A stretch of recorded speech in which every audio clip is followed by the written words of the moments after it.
নমস্কার বন্ধুরা, welcome back to our channel শিলভিস ট্রাভেল ব্লগস। আজকে চলে এসেছি আরো একটি নতুন ভিডিও নিয়ে। আজকে আমাদের গন্তব্য হলো হাওড়া স্টেশন, কিন্তু তথাকথিত বাস বা ট্রেনে নয়, এটা হলো ইন্ডিয়ার first under water metro. Howrah যাওয়ার জন্য এখন আমরা স্প্ল্যানেডে এলাম। স্প্ল্যানেডে এসে আমরা দু রকম লাইন দেখতে পাবো, একটা ব্লু লাইন যেটা আমাদের পুরনো মেট্রো, আরেকটা হলো গ্রিন লাইন। আমরা গ্রিন লাইনের অ্যারো মার্ক বরাবর ফলো করে করে চলতে থাকলাম। সেইখান থেকেই আমরা পাবো হাওড়ার জন্য মেট্রো। হাওড়ার জন্য মেট্রো স্প্ল্যানেড থেকে মহাকরণ হয়ে হাওড়া স্টেশন, তারপর পৌঁছাবে হাওড়া ময়দান। আমাদের আজকের গন্তব্য ছিল শুধুমাত্র হাওড়া স্টেশন পর্যন্ত। এখানে শুধুমাত্র এখন একটি মাত্র মেট্রোই চলাচল করছে, যেটি কিনা স্প্ল্যানেড থেকে মহাকরণ হয়ে হাওড়া স্টেশন হয়ে হাওড়া ময়দান যাচ্ছে, আবার সেখান থেকে স্প্ল্যানেড অব্দি আসছে।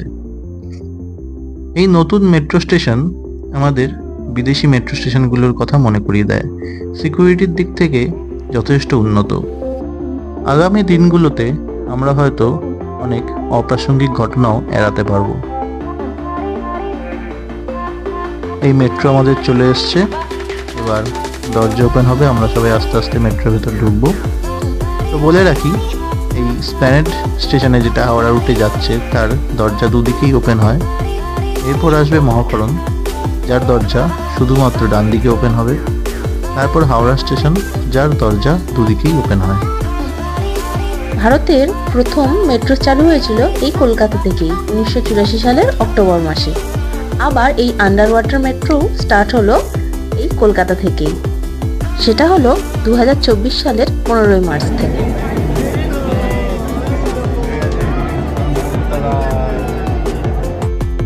মহাকরণ থেকে হাওড়া স্টেশন যাওয়ার পথে যেই মুহূর্তে মেট্রোটি গঙ্গার তলা দিয়ে যায়, সাথে সাথে ব্লু লাইট জ্বলে ওঠে, আর সেই সময় যাত্রীদের উল্লাস থাকে চোখে পড়ার মতো।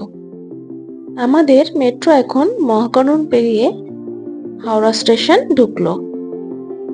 এই মেট্রোটা এখন আবার হাওড়া ময়দান যাবে, কিন্তু আমরা হাওড়া স্টেশনেই নেমে গেছিলাম। যেহেতু এখন একটাই মেট্রো চলাচল করছে, এই মেট্রোটাই আবার এখান দিয়ে ঘুরে যাবে, তখন আমরা এই মেট্রো দিয়েই আবার ফেরত আসবো। মেট্রোটা যতক্ষণ না ফেরত আসে, আমরা ততক্ষণ একটু হাওড়া স্টেশনে ফটোশ্যুট করে নিলাম। এই মেট্রো স্টেশনটা দেখে বেশ খানিকটা বিদেশ বিদেশ ফিলিংস আসছিল। আমাদের মেট্রোটা ফেরত চলে এসছে, এবার আমরা এসপ্ল্যানেডের উদ্দেশ্যে পুনরায় যাত্রা করব। এসপ্ল্যানেড থেকে হাওড়া স্টেশন পর্যন্ত যাতায়াতে মোট সময় লাগলো 7 থেকে 8 মিনিট।